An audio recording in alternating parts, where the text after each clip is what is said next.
Now we are going to talk about the sheet erosion, first type of erosion by running water. Here we are discussing about the soil erosion by running water. First is sheet erosion.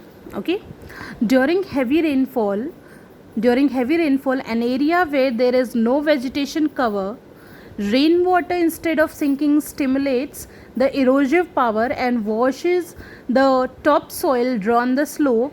In this soil erosion, large area of fine soils have been removed, which is very harmful. It is a slow process of eating away the soil. As you can see, suppose this is an area, and when there is a heavy rain, the upper layer of the soil completely wash away with the rainwater, okay, down the slope. Okay, when there is a removal of the top layer of the soil evenly from a region to the lower area, that type of erosion is called soil erosion, in which it is sheet erosion. Okay, second type of erosion which you have, that is, this is also the example of sheet erosion. If you can see, okay, this is sheet erosion, removal of topsoil. This type of sheet erosion is mainly taking place in the areas receiving very heavy rainfall. So in heavy rainfall, the topsoil, because of the erosive power, topsoil is completely removed and moved towards the down slope. Okay, so this evenly removal of the soil from the upper layer down the slope known as sheet erosion. Okay, this is the picture. As you can see, evenly removed.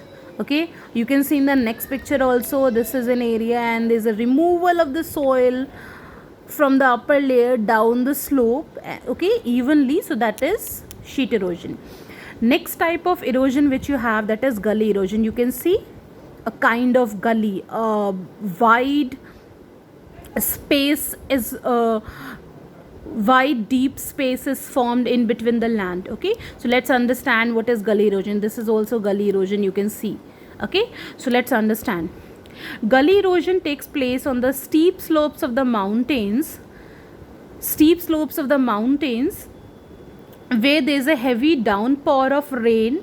The soil is removed by water flowing along definite paths down the slopes in channel. It is called gully erosion. Okay, it is called gully erosion. The gullies become wider and deeper, forming deep ravines and finally leading down to the bedrock. Okay, so this is all about it. So this mainly took place in the areas where there are mountains or hills. Okay, so what happened when rainfall took place in those areas, heavy downpour of rain, the soil which is present in those mountains, that removed by the by flowing water along the definite path. Okay, according to the slope of the land, when heavy rain, that rainwater moves down the slope following the definite path. Okay, so that continuous movement of water in that definite path, it leads to the removal of the soil. Okay, and it formed a gully, a kind of channel, okay, in that particular place, and continuous process leads to the wider and that those gullies become wider and deeper, forming a deep ravines, as you can see. Okay, deep ravines, gullies. So this is called gully erosion. Okay, a region where there is a large number of deep gullies or ravines are called badlands. Okay, because now this land becomes a bad land. Okay, so main areas of gullies, these gully erosion, you can see in the Chambal Valley in Madhya Pradesh, which is agriculturally unsuitable because of excessive gully erosion, called badlands. Okay, these gully erosion, when it took place in a area, and many gullies, deep, narrow, wider space gullies are formed, so then that land is converted into the bad land, unsuitable for agriculture. And in India, main example of such gully erosion is Chambal Valley in India. Okay, now next is rill erosion. Okay, rill erosion. Now in this type of erosion, finger like rills begin to appear on the landscape over a period of time.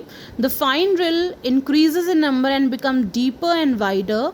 This reduces the area under cultivation as well as yield of crops. You can see Okay, rill erosion, in which when rainfall is taking place in this region, then what is happening, when water moves down following the slope of the land, it formed a different finger like structure. Okay, like different finger like structure, and when it increases in number, continuous process will increase the depth of these rills, and these rills become deeper and wider. So such type of structure, such type of pattern formed due to the flowing water, known as rill erosion. You can see soil erosion in a larger scale area, and finger like patterns are formed which increases in number, and as the time passes it becomes wider. It is like, see, you can see it is becoming wider and deeper as well. Okay, so this is called rill erosion. I hope you understand. Now next type of erosion you have, that is stream bank erosion. Okay, you can see this is river, and this is the bank of the river. This is also river, and this is the bank of the river. So this is stream bank erosion. Let's understand. So stream bank erosion, the bank of the streams or rivers gets eroded every year. This is river, and in rainy season, when river is flooded with water, or when river receive good amount of water, plenty of water, the bank of the streams or river gets eroded every year by continuous flowing of water.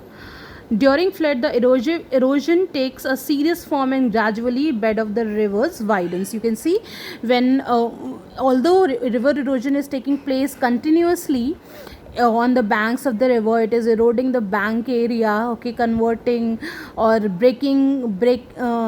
breaks into pieces, it breaks into different parts. Erosional activity is taking place, the banks are becoming wider, areas becoming wider. Okay, due to the erosional process, but it is very affected during rainy season, because in rainy season parts receive good amount of heavy rainfall. Okay, so when the stream bank of the river gets eroded due to the river, that flowing water, when banks get broken, or when the rocks get broken, when the area becomes wide and continuous erosional activity is taking place on the bank, that is called stream bank erosion. Okay, which is mainly you can see on the bank of the rivers.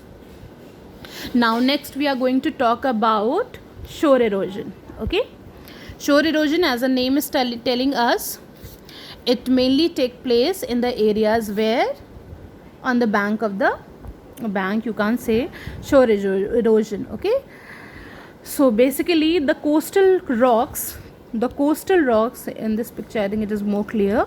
So the coastal rocks get eroded by tidal waves. You can see this is sea. Okay, so and then tidal waves are continuously hitting the coastal area. Okay, waves are coming, going back, so they're continuously hitting this coastal area. So the coastal rocks get eroded by tidal waves, which continuously dash against the coastal rocks. You can see waves, these coastal waves are continuously coming in contact with the coastal areas, and they are this continuous process to leads to the breaking of the rocks. Okay, against the coastal rocks. It is very common in the eastern coast, where cyclonic storms or floods are very common.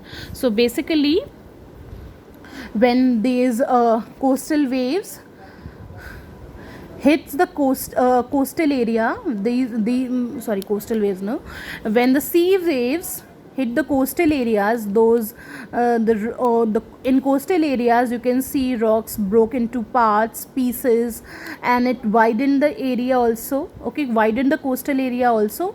So basically this continuous hitting of the sea waves towards the coast, it leads to the breaking of the rocks, and this process is called the shore erosion. Okay, in two pictures it is clear. This is sea, this is shore, this is bank. Okay, coastal area, you can say this is coastal area, and when these waves are hitting the coast continuously again and again, then it leads to the breaking. You can see particles are there. These rocks broke into parts and it submerged into the sea, okay, in the water.